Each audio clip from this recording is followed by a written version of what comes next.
इंसान फ्रस्ट्रेटेड होगा तो उसके फेस पे दिख जाता है कि आप कैसे दिख रहे हैं, कैसे बातें कर रहे हैं और आपकी इमेज इम्पैक्ट कैसे पड़ रही है मार्केट में। इंसान आपको आपकी बिहेविंग पैटर्न से समझता है कि आप कैसे। कोई इंसान अपने आप को अगर ऐसे फेक करने की कोशिश करेगा ना, तो एक सर्टन क्रिएट कर सकता है। टीचर्स हमें बचपन में सिखाते हैं बेटा ऐसे। Some people don't just walk into a room, they own it. And today, we are talking about the man who teaches others how to do just that. Confidence, style, identity. Today on Beyond TMI, we have got someone who knows this better than anyone, Kshitij Chandrakar. He is the founder of Project Tasveer and Team Kshitij, where he has helped people transform not just how they look, but how they feel about themselves. Before that, he has spent over 10 years as a fashion model, working with 500 plus brands. But here's the real thing. Beyond the camera, Kshitij has helped over 300 people to level up their confidence, refine their image, and step into their best version. He is the proof that transformation is possible. And today he is here. So buckle up, because this is going to be a conversation about confidence, identity, and impact. And who's better to dive into it with than Kshitij himself. Hello. So Kshitij, जैसा कि आप बता रहे हो कि you are involve in 3 things, बड़ी भी हैं बट 3 मेजर थिंग्स। तो आउट ऑफ दोज 3, 2 लोगों को कम पता है, ब्रांड कम्युनिकेशन क्या होता है और इमेज कंसल्टेंसी क्या होती है। इसके बारे में पहले थोड़ा सा बताओ। बिल्कुल, मैंने शुरुआत जो की थी वो फैशन मॉडलिंग से की थी, आज से 11 साल पहले। इसके बाद मैं उतरा ब्रांड कम्युनिकेशन में। ब्रांड कम्युनिकेशन में बेसिकली हम लोगों को on stage, of stage, on camera, of camera कैसे अपने आप और अपनी बातों को प्रेजेंट करें ये सिखाते हैं और इस चीज की स्ट्रेटेजी बनाते हैं। दूसरा पार्ट होता है वो इमेज स्ट्रेटेजी।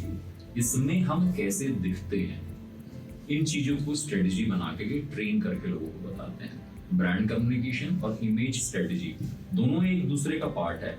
एक क्या चीज है वो कम्युनिकेशन में डिजाइन करता है, एक है इमेज, ओवरऑल इमेज, कि आप कैसे दिख रहे हैं, कैसे बातें कर रहे हैं और आपकी इमेज इम्पैक्ट कैसे पड़ रही है मार्केट में।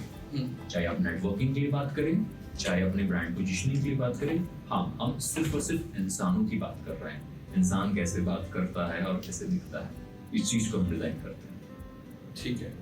सो मेन वर्किंग हमारी ह्यूमंस को लेके है। बिल्कुल। एंड ह्यूमंस, जैसा कि हम मेरे पिछले 2 एपिसोड में पार्ट बाय पार्ट 2 चीज़ को डिस्कस किए थे। एक में हम सोल के बारे में बात किए थे, एक में हम माइंड के बारे में बात किए थे। एंड कहीं ना कहीं मेरे को ऐसा लगता है कि जो माइंड और सोल होता है वो हमारे भावनाओं पे बाहर आता है, एक्सप्रेशंस पे बाहर आता है। इंसान फ्रस्ट्रेटेड होगा तो उसके फेस पे दिख जाता है, या कहीं किसी फाइनेंशियल क्राइसिस में होगा तो वो दुविधा जो उसके दिमाग में चल रही होती है उसके फेस में भी आती है।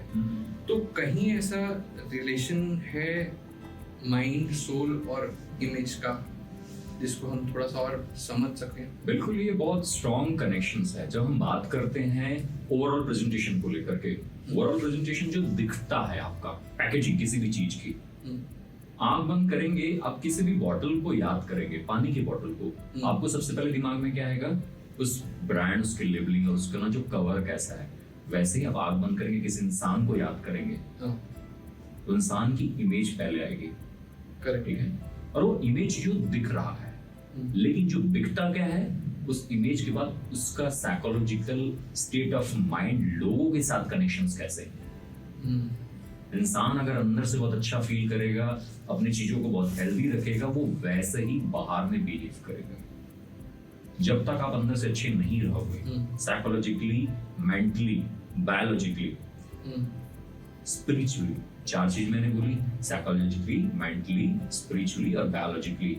फिजिकली आप अच्छे नहीं दिख सकते, आपके चेहरे में दिखेगा। अब वो गलतियां करेंगे, अब ऐसे हरकतें करेंगे जिसके चलते आप कितनी भी अच्छी दिखे, कितनी भी अच्छी पैकेजिंग क्यों नहीं है, कितनी भी अच्छी ड्रेसिंग क्यों ना हो, आप सही बिहेव नहीं करेंगे। इंसान आपको आपकी बिहेविंग पैटर्न से समझता है कि आप कैसे हैं।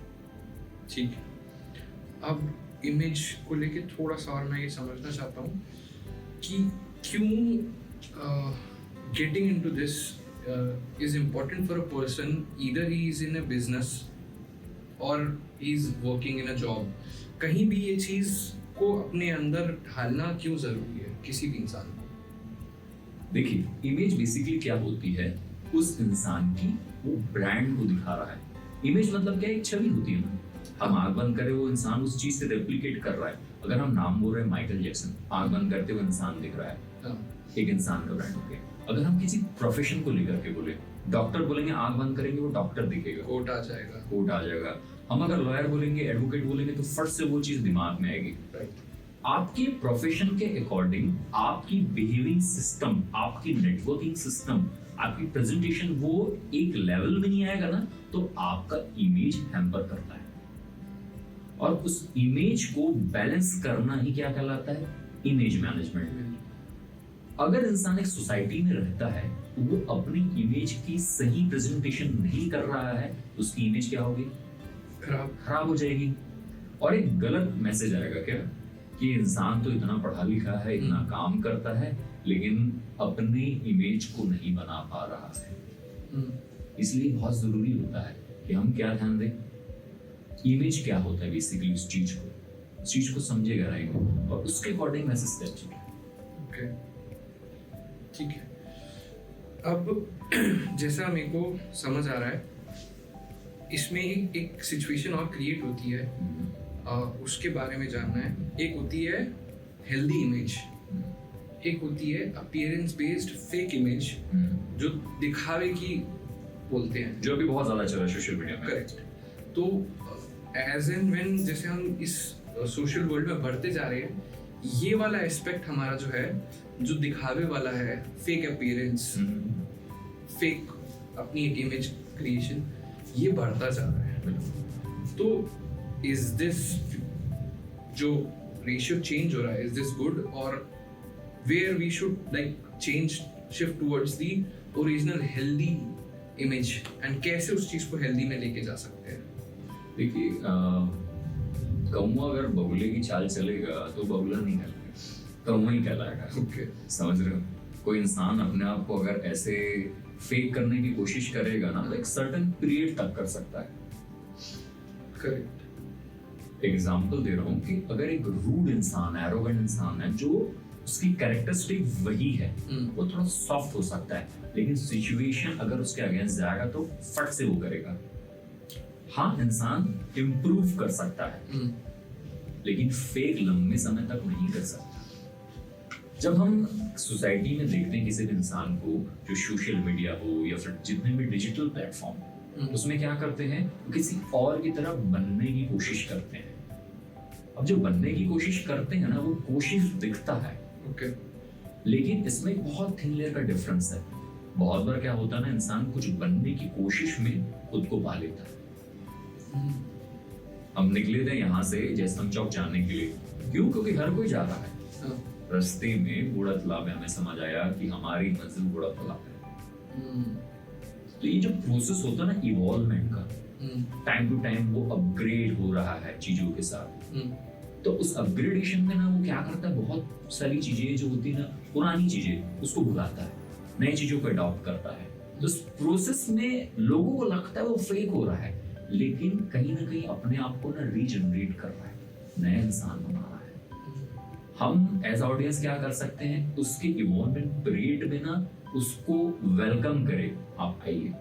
लेकिन जब इंसान बहुत ज्यादा खो जाता है ना, तब वो दिखने लगता है कि वो फेक है।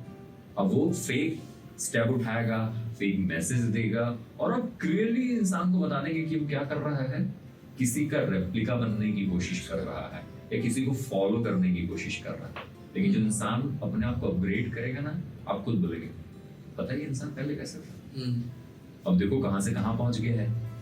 चाहे बॉडी ट्रांसफॉर्मेशन को बोलो, चाहे नॉलेज इन्वेस्टमेंट को बोलो, चाहे किसी भी बिजनेस में बोलो, वो फट से दिखेगा आपको क्या, कि इंसान अपने को वर्क कर रहा है।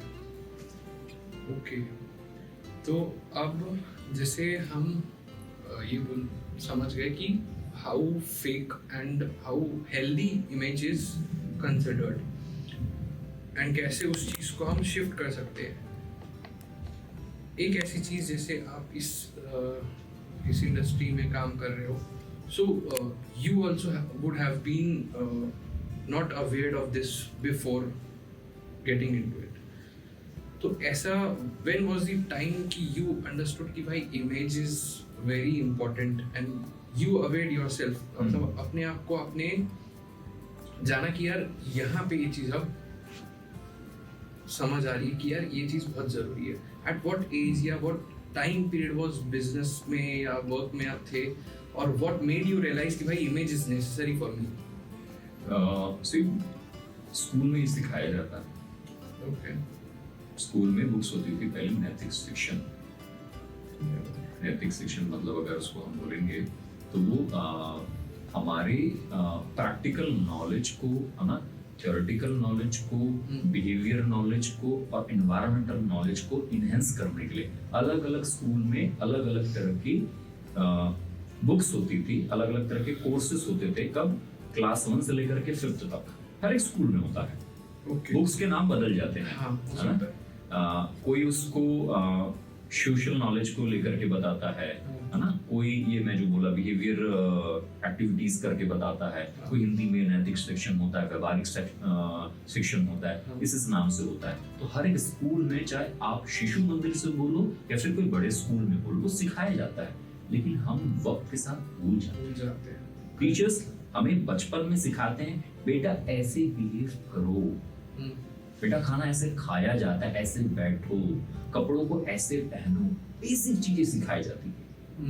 मैं जिस स्कूल में था वहाँ बचपन में हमें सिखाया जाता था कि कैसे कैसे करना है. लेकिन हम अपने दिमाग में ना एक लेयरिंग कर लेते हैं कि स्कूल कुछ नहीं सिखाता है. हाँ, ओवर द टाइम मेरे को ऐसा फील होता है कि हम क्लास 5th तक बहुत अच्छे से एंजॉय करते हैं स्कूल को. देन वो जो सेकेंडरी जो हमारा स्टार्ट होता है, रैट रेस में चले जाते हैं. हाँ, तो वो उसमें रैट रेस में चले जाते हैं कि नहीं भाई सोशलाइज करना है, फ्रेंड सर्कल होने चाहिए, बंक मारना है, बम फोड़ देने हैं. तो ये सब बहुत होता है, बहुत ज्यादा होता है. लेकिन इस पीरियड में आपका सही मेंटर हो, सही गाइडेंस मिले ना, तो आप वक्त से पहले चीजों को जान जाओगे. मेरे साथ भी वही चीज हुआ. एक स्कूल एक बहुत बड़ा मीडियम था मुझे चीज को समझने के लिए. दूसरे मेरे डैड थे. मेरी फैमिली में छोटी छोटी चीजों को ना बहुत बारीकी से सिखाया जाता है. ये शुरुआत कहाँ से होती है कि कोई इंसान आपसे मिलने आ रहा है, आप कैसे ग्रीट कर रहे हैं, हाथ मिला रहे हैं, वेलकम कर रहे हैं, अपना नाम बता रहे हैं, गुड मॉर्निंग बोल रहे हैं, प्रणाम कर रहे हैं, उन्हें पानी पिला रहे हैं. वो वहां से चालू होती है. उसके बाद सॉफ्ट स्किल उतरती है कि आपसे बात कर रहे हैं तो आप उन्हें कैसे देख करके रिप्लाई कर रहे हैं. ये कंडीशनिंग बचपन से मेरी हो रही थी. मैं जैसे जैसे बड़ा हो रहा था ना, तो अपॉर्चुनिटी ऐसे हुई कि मुझे ना अपने आप को मोल्ड करना पड़ा. क्योंकि मेरे बैकग्राउंड जो है वो फैशन इंडस्ट्री से है. एक ऐसी इंडस्ट्री जो दिखता है तो बिकता है, करेक्ट, नहीं दिखेगा तो नहीं टिकेगा. समझ गए? तो जहां पर मुझे अगर दिखना है तो वेल बिहेव्ड होना पड़ेगा, वेल एजुकेटेड होना पड़ेगा, और उस जगह में मैं फिक्स रहूंगा, उस कैटेगरी में, तब मैं चलूंगा. तो उस वक्त मैं अपने आप को मल्टीपल चीजों से कंस्ट्रक्ट कर रहा था. बाकी मॉडल तो वहां थे, लेकिन मैं क्या कर रहा था, मैं अपनी इंटरपर्सनल स्किल्स, अपने सॉफ्ट स्किल में बहुत ज्यादा वर्क कर रहा था. उस वजह से मैं ये कम्युनिकेट कर पाता था कि मैं आपकी मदद कैसे कर पाऊंगा. तो मैं अवेयर हुआ. अब रही बात इसको बिजनेस में कन्वर्ट करने की, अब मैं अपने ऊपर इतना वर्क करना चालू किया कि हर चीजें क्या होती है, खुद के ऊपर वर्क करने से चालू होती है. मुझे अगर स्टेज फियर है, माइक फियर है, तो मैं स्टेज में जब तक नहीं जाऊंगा, माइक में जब तक नहीं आऊंगा ना, तो वर्क नहीं कर पाऊंगा.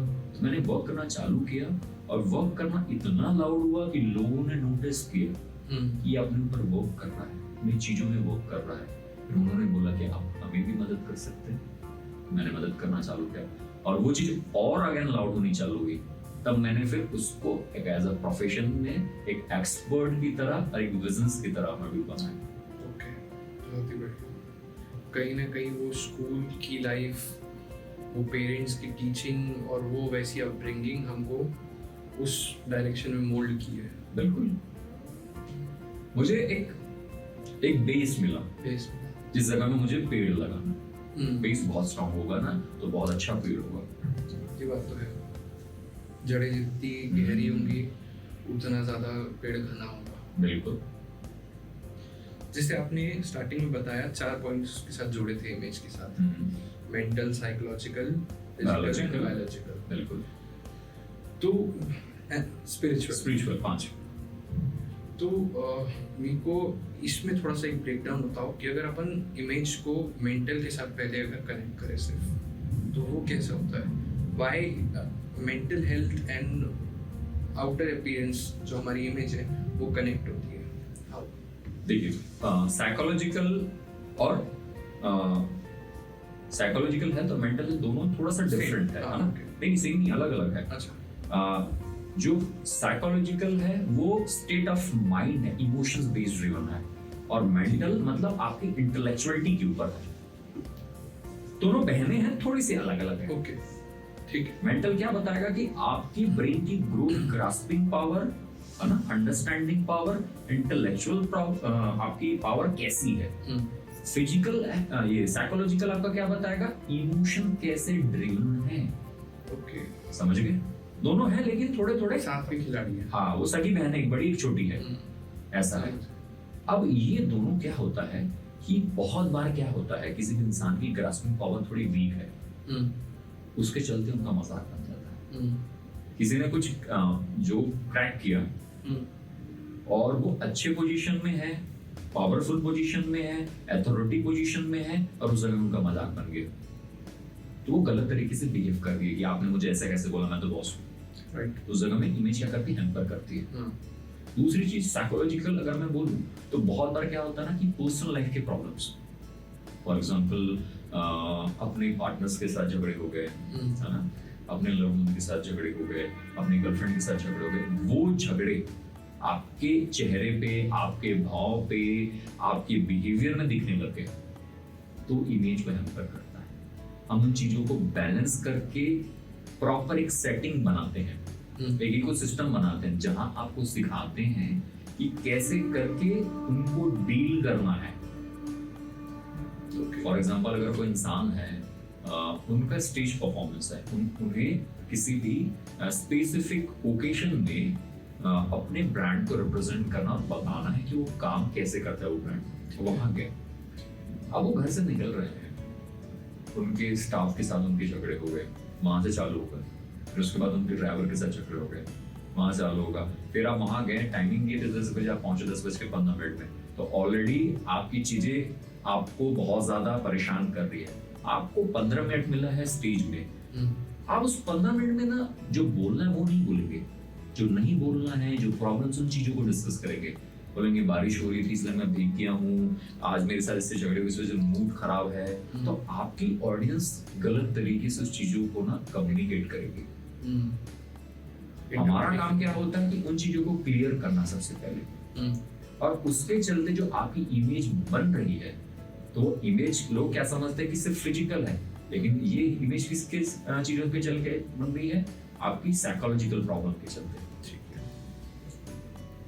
ओके।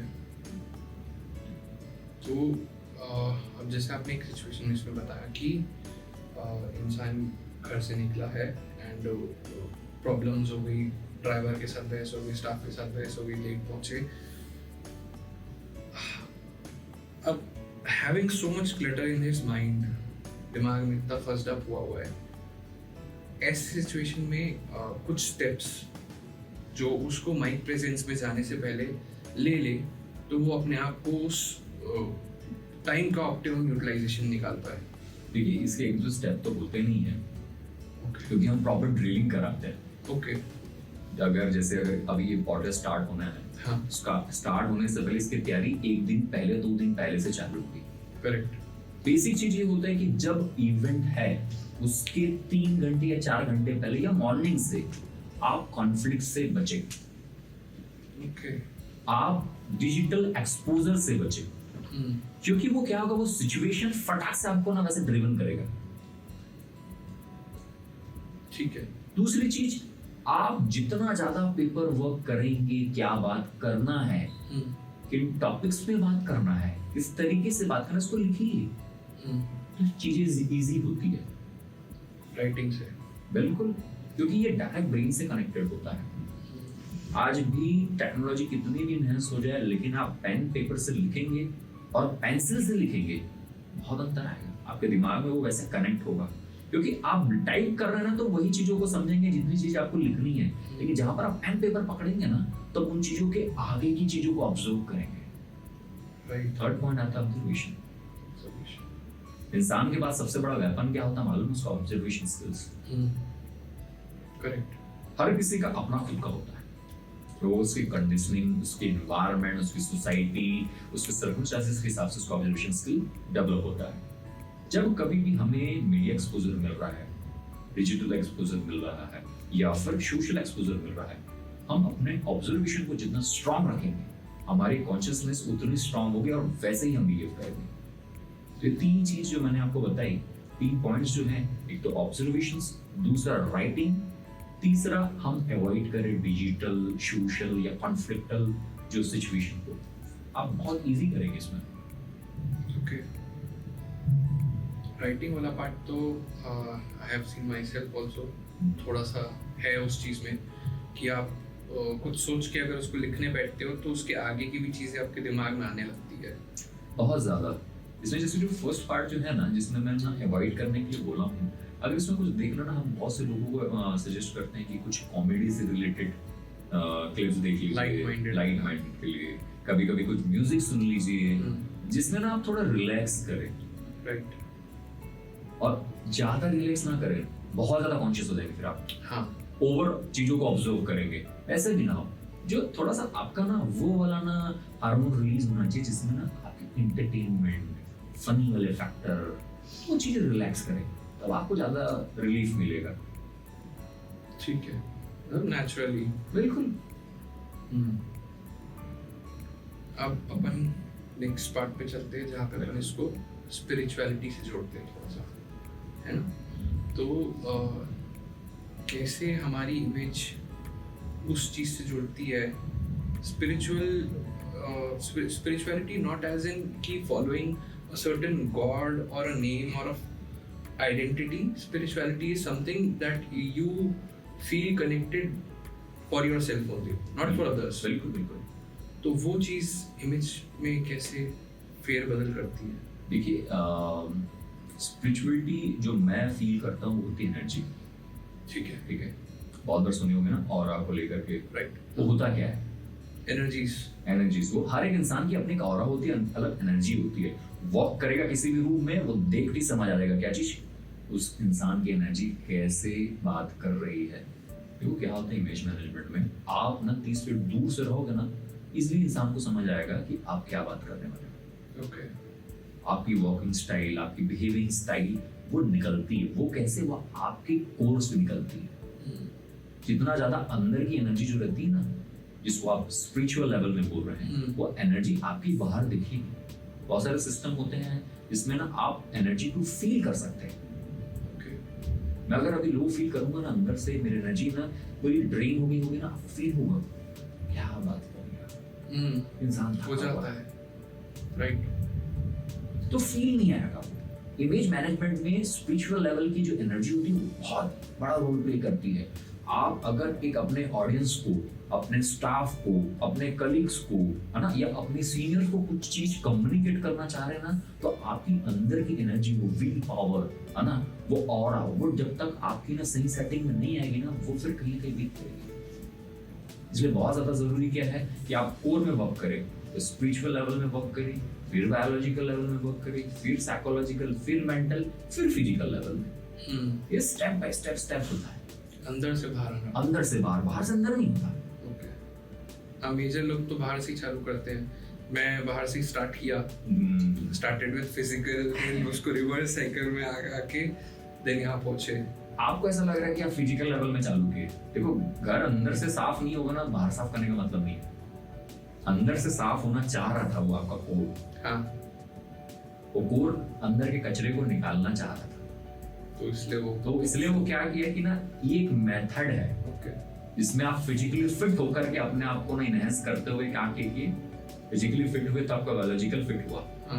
फिजिकल बायोलॉजिकल फिट हुआ ना, तो state of mind mental level में फिट हुआ। अब ये दोनों तीनों चीजें ना आपके ना स्ट्रेंथ होने लगी ना, तो साइकोलॉजिकल लेवल में क्या अब नहीं, हाँ मेरे इमोशन अब बैलेंस हो रहे हैं, जब ये सब हो रहा है तो स्पिरिचुअली अपने आप आप एवोकन हो रहे हैं। तो ये तालमेल है। हाँ अब जिस तरफ से देखोगे ना वो पहला दिखता है। हाँ। सर्कल है ये, हाँ सर्कल है, बिल्कुल। अब सर्कल के बीच में आप जिस तरफ देखोगे ना वो पहला वो लगेगा। पहला दिखेगा, लेकिन वो चीजें एक साथ वर्क करती है, हर एक चीजें। ये तो है कनेक्टेड, मतलब जैसे आप भले आप आपकी एनर्जी किससे कनेक्ट हुई हो, बिल्कुल उससे होता है, फिर वो सर्कल चालू हो जाता है। मैं जैसे ऐसा फेंकूंगा ना बॉल आपको, आप एक उंगली से पकड़ेंगे क्या, पर पंजे से फट से पकड़ेंगे। हाँ। बस वो है वो। किसी चीज को पकड़ने के लिए, किसी चीज से मिलने के लिए ना आपका ये पांचों चीज ड्रिवन होता है।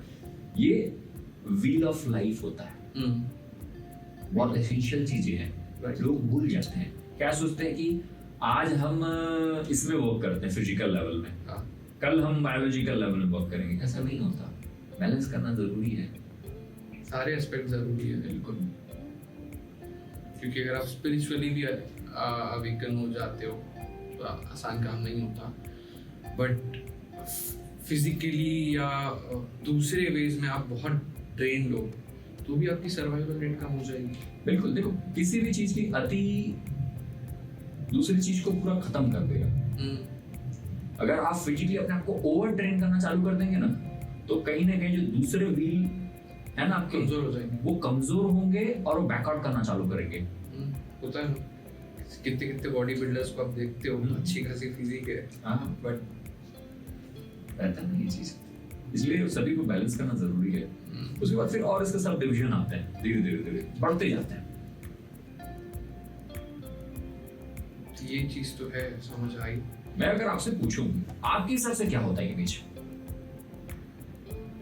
छवि वर्ड पहला मेरे भी दिमाग में आता है कि इमेज अगर कोई पूछो तो किसी की छवि होती है, एज इन छवि को इंग्लिश में रिफ्लेक्शन बोलते हैं, आई गेस। बोल सकते हैं, है ना। छवि मतलब बेसिकली इम्प्रेशन जो होता है ना, उस चीज को लेकर के हम इसको यूज करते हैं। हाँ, छवि मतलब वो चित्र भी हो सकता है, पिक्चर्स भी हो सकते हैं। तो एक एसेंस के साथ एक मतलब अगर उसको मैं अपने राइट वे में जैसे मेरे को समझे तो एक इंसान, उसका first look of appearance and उसके कैरेक्टरिस्टिक्स का एक एसेंस, ये दो चीज कहीं ना कहीं मिलके एक इमेज का फॉर्मेशन मेरे हिसाब से करते हैं। कि बिल्कुल सही कह रहे हैं अब जैसे आप किसी पूजा स्थल चले जाओ, मंदिर, मस्जिद, गुरुद्वारा, तो वहाँ पे पंडित होते हैं, ज्ञानीज होते हैं, तो उनकी एक छवि होती है, वो आप उसी छवि में दिखेंगे। बिल्कुल। और वो वैसा नहीं दिखेंगे ना तो आप मिसअंडरस्टूड करेंगे। Right, correct. अब आप बताइए, ये फिजिकल लेवल में, साइकोलॉजिकल लेवल में, या फिर स्पिरिचुअल लेवल में क्या अलग अलग है? नहीं, सब सेम है ना, एक सादा लाइन है। और कितनी बेसिक चीज है ये। ट्रू। तो अब एक पार्ट है जो मैं चाहता हूँ कि आपकी तरफ से हमारे यूथ की तरफ जाए। 3 ऐसे गोल्डन रूल या गोल्डन पॉइंट्स जो हमारे यूथ को ये अवेयरनेस दे कि why from whatever the age they have इस चीज़ पे वर्क करना स्टार्ट करें। ऐसे 3 गोल्डन रूल जिससे वो अपने आप को इम्प्रूव कर सके। अच्छा, 3 गोल्डन रूल अगर आप बोल रहे हैं तो मैं उसमें सबसे पहले एक चीज मैं कहूँगा कि देखिए, हम जिस एनवायरनमेंट में अभी, हम टेक्नोफ्लिक जनरेशन, राइट, हम हर तरफ से टेक्नोलॉजी से घिरे पड़े, हर तरफ के लेंसेस में घिरे पड़े। कोई भी स्टेप लेने से पहले एक चीज ध्यान दीजिएगा कि हर एक स्टेप रिकॉर्ड हो रहा है, जो कि कभी भी इरेज नहीं किया जा सकता। ओके। आप कोई भी स्टेप ले रहे हैं, चाहे अच्छे, बुरे, या फिर किसी चीज को इग्नोर कर दे रहे हैं, वो रिकॉर्ड हो चुका है, जिसे आज के डेट में किसी भी तरीके से आपके अगेंस्ट में यूज किया जा सकता है। पहली चीज। दूसरी चीज मैं ये कहूंगा कि कभी भी कोई भी स्टेप उठाने से पहले एक एक्सपर्ट के पास जाइए, मेंटर के पास जाइए, ऐसे इंसान के पास जाइए जो इस चीज में स्पेशलाइज्ड है। अब अच्छा लिखना चाहते हैं ना, तो अच्छे हैंडराइटिंग वाले के पास जाइए, आपको सही गाइड करेगा। आप अगर किसी कैमरे में आपको प्रेजेंट करना चाहते हैं ना, तो कैमरा प्रेजेंटर के पास जाइए, वो आपको सही गाइड करेगा। Choosing a right mentor is very important. क्यों? क्योंकि वो आपको बताएंगे कि कितने स्टेप नहीं लेने हैं, क्योंकि क्या करने हो तो कहीं दिखता है, क्या नहीं करने हैं ये एक अच्छा मेंटर आपको बता सकता है।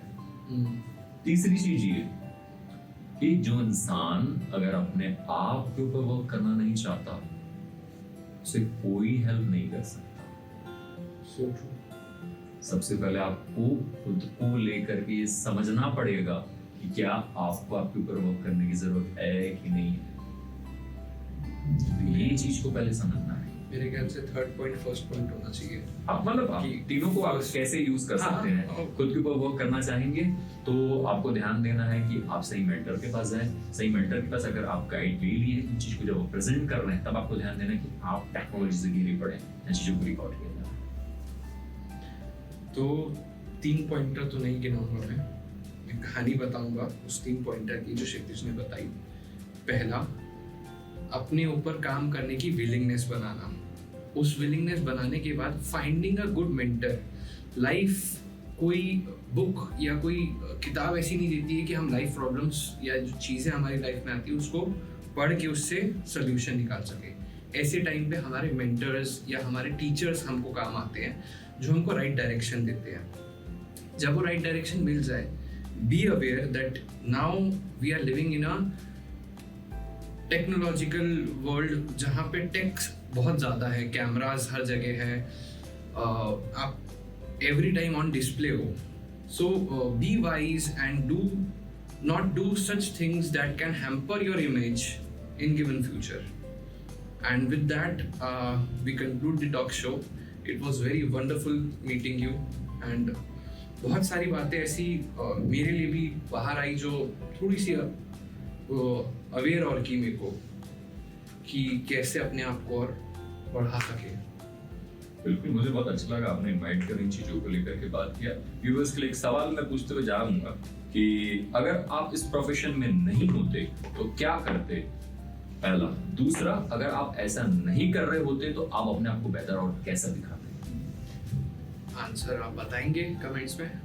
Thanks for watching the video. Hope you like it, and we'll be bringing more such TMIs. Do like, share, and subscribe. Thank you.